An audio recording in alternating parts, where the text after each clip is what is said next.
Morning to all of you. Yesterday we are seeing mutual induction and mutual inductance.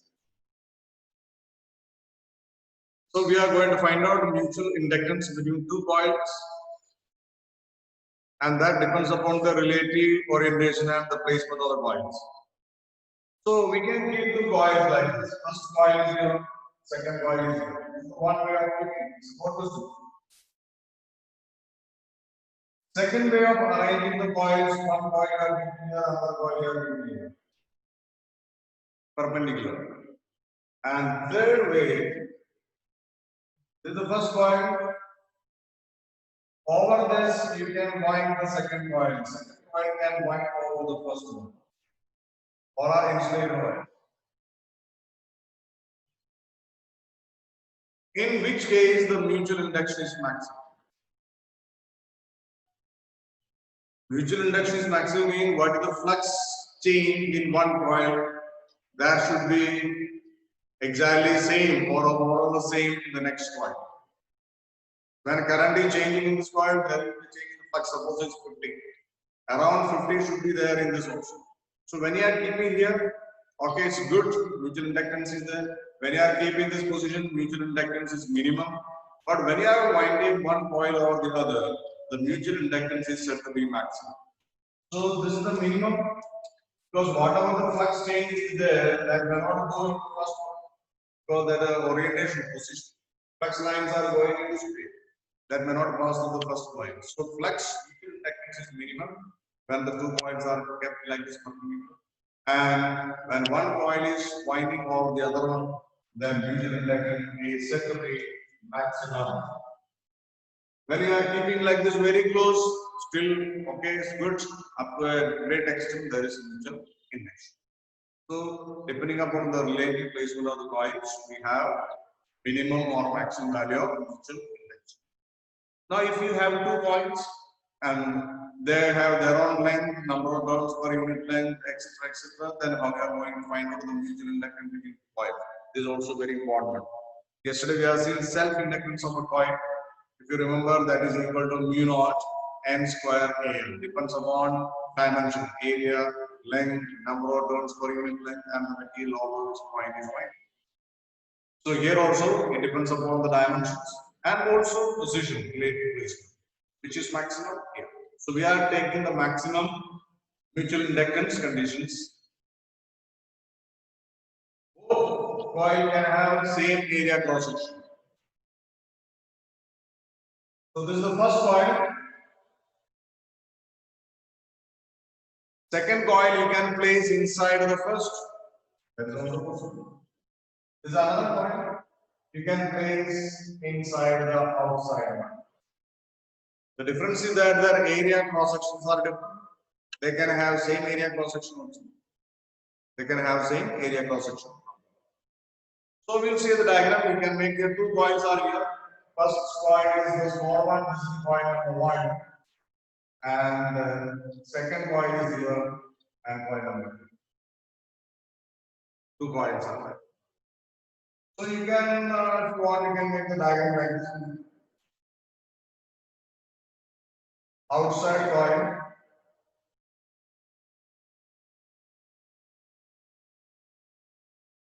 This format of diagram can also be used. If you practice, you can draw it. This is some NCERT diagram.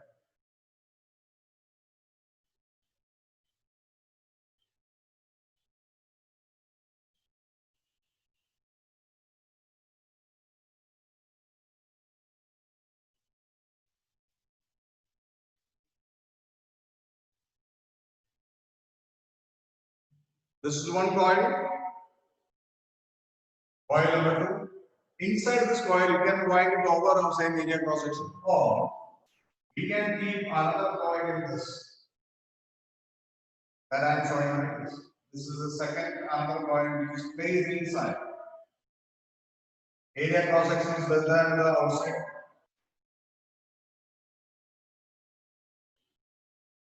Two coils. This is the common axis. Inner one radius is R1, outer one radius you can take it as R2. Area cross section. So this is the inside coil and taken as first coil, and outside coil is taken as second coil. So which diagram is comfortable to you? You can draw it. This is no problem. Either this diagram or this diagram. So one coil is placed inside the other coil. We are going to find out a mutual inductance between the two coils. Coil number one, coil number two. N1 is the number of turns per unit length, and N2 is the number of turns per unit length second. And think they are of same length. They are of same length. First one area cross section is A1, second one is area cross section. Some information about their dimensions. Okay, what we are going to do? We are passing a current through outside coil. Let I2 be the current flowing through the second coil. I2 be the current flowing through the second coil. So there will be magnetic field inside the second one.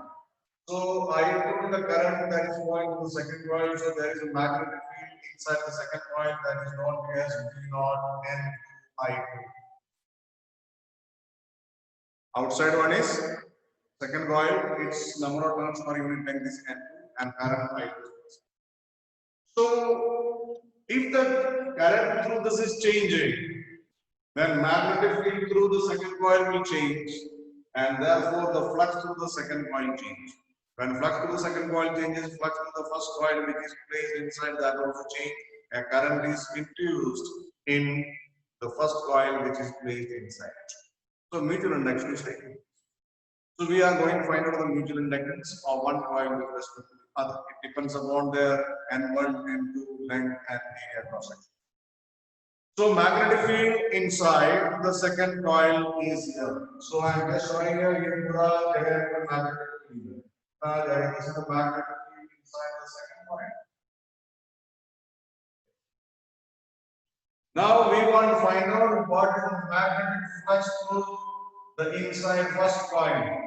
What is the flux through one turn? Next point will be. But the flux through each turn of the coil number 1, it is equal to V2 into area cross section of the first one. Means what is the flux passing through this? कितना line इसके अंदर जाता है? पूरा जाएगा magnetic field, but we want to find out flux through each turn of this.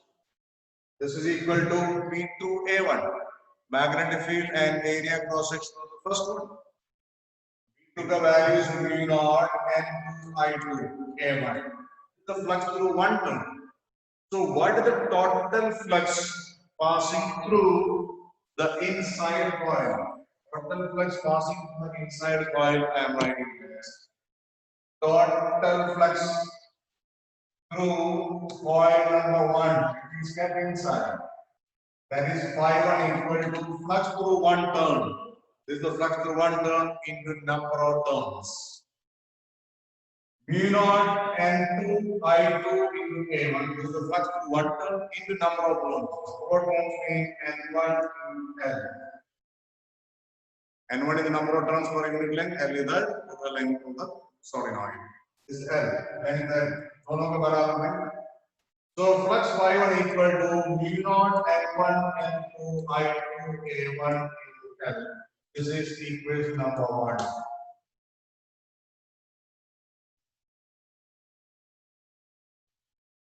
We are passing current through the second coil. Pura area, the bigger area में पूरा magnetic field यहाँ से यहाँ तक. We are keeping another coil of area A1 which is inside, and we have to find out the flux through this. VA, V2, A1, flux through one turn, flux through total flux phi1. You have to multiply the number of turns of the inside coil. That is N1. Phi1 equal to V0 N1 N2 I2 A1 and that is equation number 1, flux through this. But by definition of mutual induction, phi equal to Mi. Next point, but phi1 is equal to mutual inductance between the two coils when the current flowing the other coil is I2. Phi equal to Mi equation. Phi is equal to Mi generally. Flux is in one coil, current is in another coil. Current, the second coil is I2. But phi 1 is related to mutual inductance Mi2. So you can write this 1, 2 flux first coil, current to the second coil, M1, 2. Equation number 2. Equating 1 and 2, M12 phi I2 equal to mu naught N1 N2 I2 A1 in L. Current cancel. Any amount of current can pass through the coil. So mutual inductance between the two coils is mu naught N1 N2 A1 into L. The mutual inductance between two coils.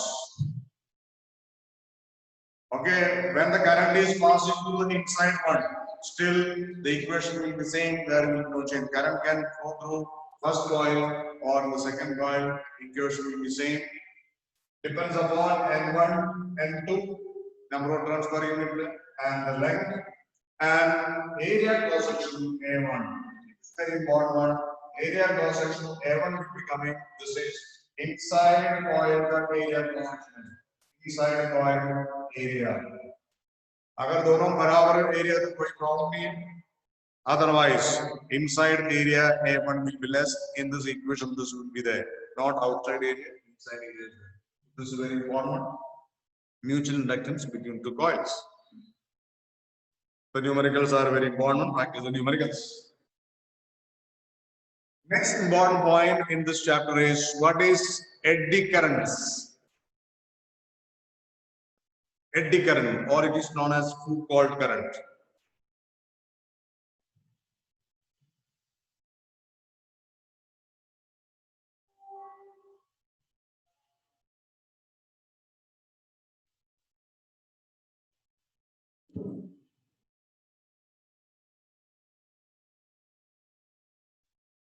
Eddy currents or Foucault current.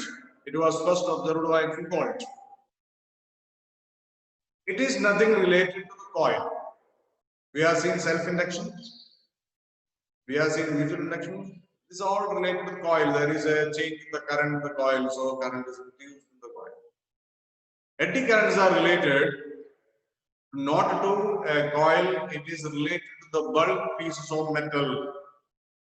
Bulk pieces of metal. You can take a copper rod, or you can take an aluminum rod. Bulk pieces of bulk metallic parts.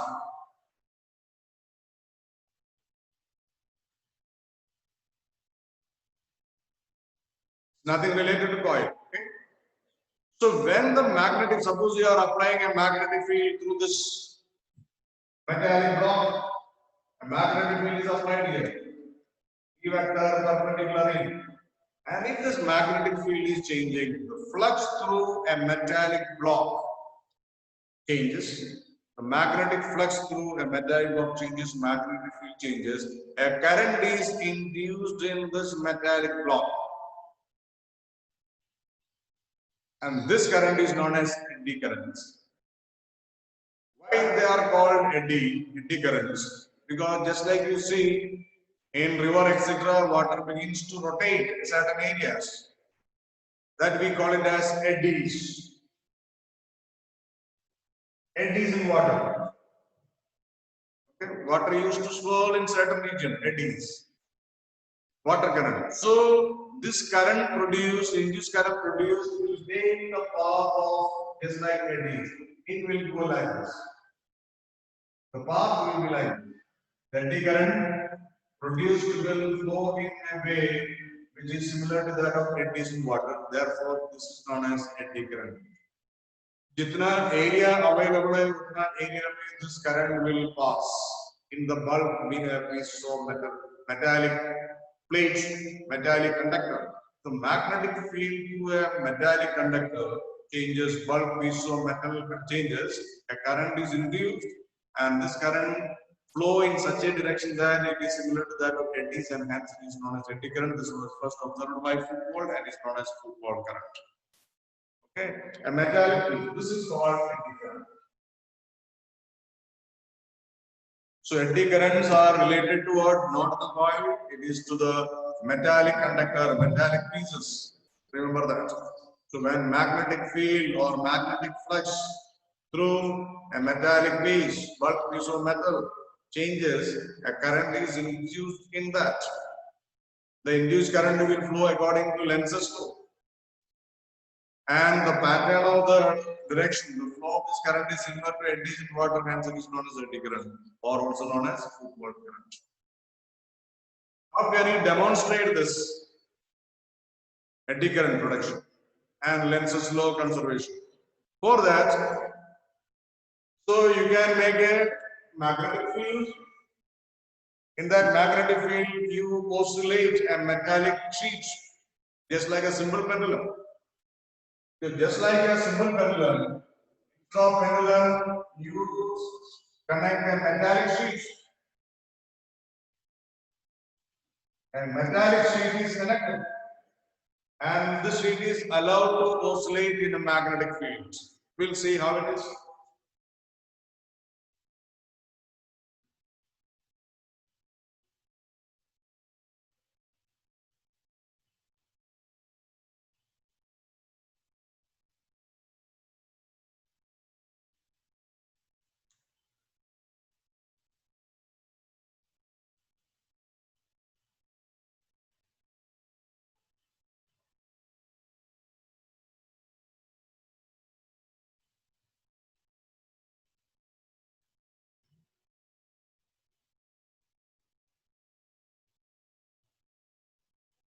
You have two pole pieces, North Pole and South Pole. Magnetic field is going from here to here. And this metallic plate sheet that is suspended as a pendulum can just allow to oscillate in between the plates. Allow to oscillate in between the plates. When it is oscillating, you can keep the plate in between the magnetic field in such a way that magnetic flux is maximum. But when it oscillates, the magnetic flux through this metallic sheet changes. When you can keep like this in between, magnetic flux is maximum. Once it is allowed to oscillate, magnetic flux to the sheet changes. So an eddy current is produced. It is induced current, and induced current will flow in such a direction according to Lenz's law, which oppose the cause responsible for its production. What is the cause responsible for its production in the oscillation? अगर ये oscillate नहीं हो रहा है, कोई change नहीं हो रहा है. When it is oscillating, there is a change. So eddy current opposes the oscillation, and the oscillation of the pendulum comes to rest very quickly. So when it is oscillating here, the current produces this, and that trying to oppose the motion oscillation. That means the oscillations are damped. I think you are familiar with the word damping, damped oscillations. When a simple pendulum is oscillating in air, okay, it takes more time to come to rest, but it is oscillating in water or heavy liquid, it comes to rest quickly because there is damping force. Similarly, when it is oscillating, flux of the sheet changes, EMF is induced, current is induced, eddy current produced will oppose the cause. Cause is oscillation. So oscillations are damped. It comes to rest quickly. It is the evidence that the eddy currents are produced in the metallic bulk pieces or metallic sheet. How can you reduce this damping? There is nothing. Suppose you want to reduce the eddy current. How to reduce the eddy current? To reduce the eddy current, the area available for in this is the total area. Jitna area available hai, pura current घूमेगा.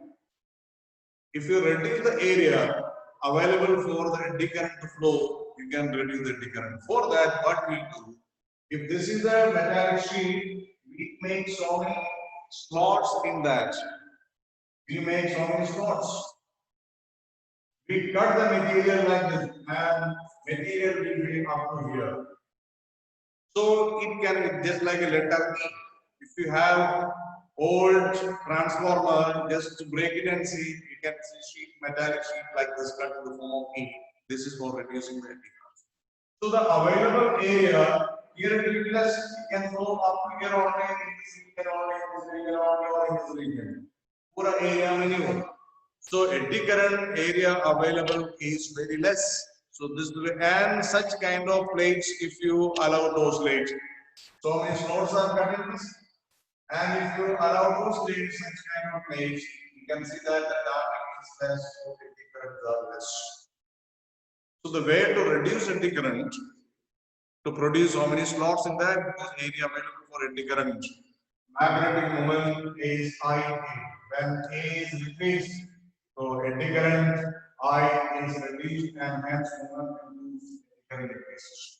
So the method for decreasing eddy current is this. So sometimes it is a helpful eddy current, sometimes it is a wastage, a disadvantage is there, advantage is none. So advantage and disadvantage of eddy currents.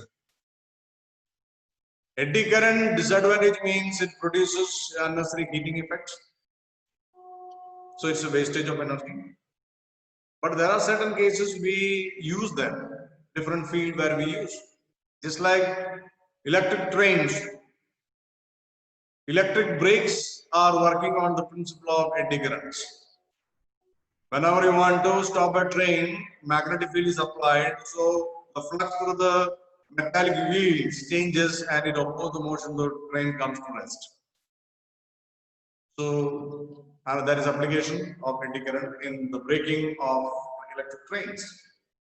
Another application is if you want to melt so many materials for preparing a particular alloy combinations. So what we will do, we take a metallic conductor and a metallic sheet. The high magnetic field is applied, varying magnetic field, so eddy current develops, produces high heating effect. So different components you can keep here and all will melt and can combine the proper proportion. It is called induction furnace. Induction current is induced. Induction furnace. Okay, so these are some applications where we can use eddy current, but eddy current can be minimized. If it is a metallic sheet, you can make some cuts, and one more option there for reducing the eddy current. So this we employ in a transformer. If you take a huge block of metal, soft iron, is a block, soft iron block. If the magnetic field through it changes, then eddy current will develop through the entire area, outside and inside. It has got a lot of space to travel, so eddy current produced will be more. We want to reduce. What we'll do?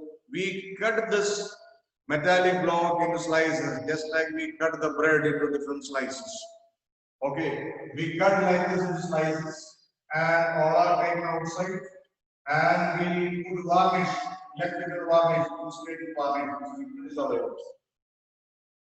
So all are separate and separation. So one sheet will be like this. It is called the laminate. And this we are dipping in the electric insulating liquids varnish, so all are separating electrically insulated from one another, and after that we make some slots are produced in this to reduce the area. So these are the different things. So instead of using a bulk pieces, if you want to reduce the eddy current, cut into slices, laminations, and laminations are insulated, electrically varnished, and make so many cuts. This kind of appearance you can see in the transformer. If you have one small transformer, you wait and see. So you consider small sheets are there, arranged, packed, and there are cut in this. This is to reduce eddy current because transformer works on the principle of mutual induction and AC current is used. So when we use AC current, the magnetic field changes, eddy currents are produced. If there is a huge amount of eddy current, heating effect is very, very large. That's a disadvantage. To reduce that, we make into laminations, and laminations are made slots and to reduce eddy current. So this is the point regarding the eddy current. So it is a very important point. So the experiment was asked in the board examination. Okay, a metallic sheet is allowed to oscillate between the magnetic field produced by two pole pieces. There is a damping. What is the cause of it? It was one mark, which the cause is the production of eddy current.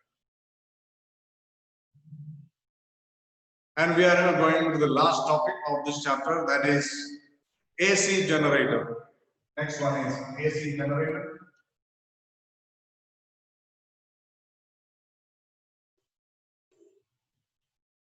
Instead of it is not generating anything, it is converting one form of energy to the other form. It converts mechanical energy to alternating electrical energy. So instead of saying generator, we say better to alternator. It's an energy alternator. Mechanical energy to alternating electrical energy. AC current, AC generator. And here we use the equation phi equal to VA cos theta. I think all of you are familiar with this equation. EMF can be produced by three methods: by changing magnetic fields, Faraday's experiment; by changing area, we have seen two cases, linear motion and rotating motion; by changing theta. The third point here, the relative orientation between the coil and the magnetic field. This is what we are doing with AC generator. So this is the third way of producing EMF. Is equal to minus d phi by d. So here theta changes. Theta means it is the angle between area vector to the coil plane and the magnetic field. So we call it as a relative orientation. So when theta changes, so EMF is produced. This EMF is of alternating nature. It's alternating. Then in the next chapter, alternating we are producing.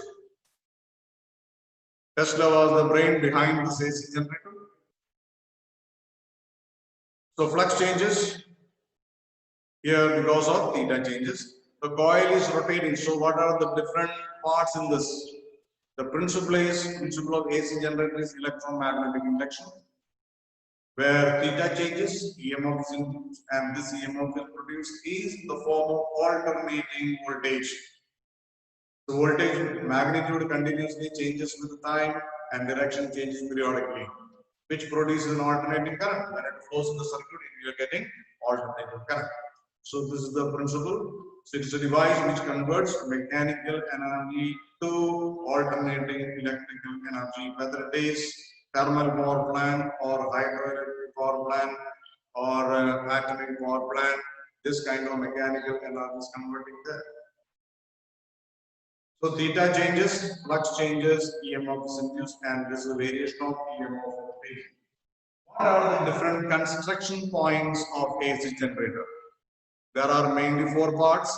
First one is field magnets. First one, field magnet that produces strong magnetic field, and there is a coil. Large number of turns of insulated wire. That coil we call it as armature. Okay, it's called. Second one is large number of turns of insulated wire called armature. And third one, two free ends of the coils are connected to two rings for further connectivity. These rings are called as slip rings, and outside connection, output is taken from two brushes, usually carbon brush, etc., etc. We use that. So these are the four parts. First one, field magnet that produce the magnetic field. And second one, there is a coil. It's called large number of turns. It's called armature. And third one, the two free ends of the coils are connected to the rings, metallic rings, and they are called slip rings. Why they are called slip rings? When the diagram can be made, you see that. And next one, there is a brushes, four parts, and two brushes are there, two rings are there. These are the four different parts. Field magnets, first one. Second, armature. It's a collection of large number of turns of the coil, and it can rotate about an axis.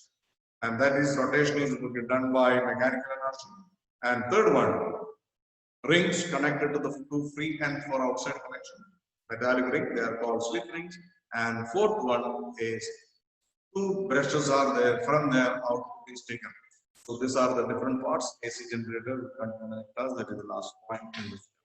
Thank you.